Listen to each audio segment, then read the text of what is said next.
விஜய் மட்டும்தான் ஒரு 4 நாள் கழிச்சு ஒரு 4 1/2 நிமிஷம் காணொளி ஒண்ணு போட்டார். அவ்வளோதான்.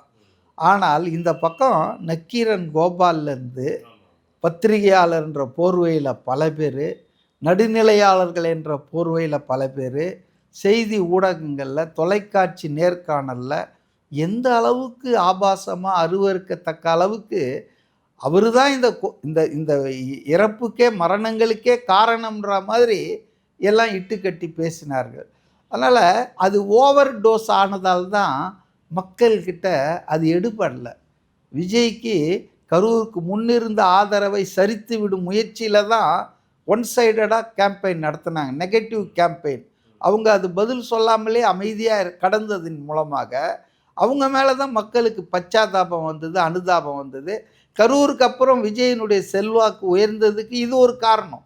Wrong handling of this Karur incident by DMK and its allies. அதனால வந்துங்க இது இந்த இத அரசியல்ல நீங்க அரசியலா விமர்சனம் பண்ணலாம், கொள்கை ரீதியா விமர்சனம் பண்ணலாம்.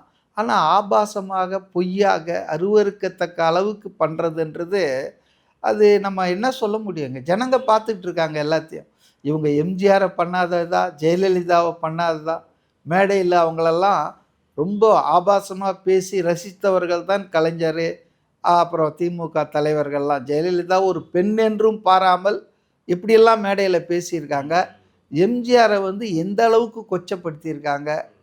அவர முதல்வரா பதவி ஏத்துக்கிற வரைக்கும் முதல் நாள் வரைக்கும் நடிகர் கட்சின்னு தான் எழுதுனாங்க முரசொலியில. அதனால இவர்களுடைய இந்த கீழ்த்தரமான தாக்குதலை எல்லாம் அவர் எதிர்பார்த்து தான் அதெல்லாம் தெரிஞ்சு தான் அரசியலுக்கு வந்திருக்காரு. அதனால விஜய இவங்க இதனால மனச்சோர்வு அடைய வைக்க முடியாது.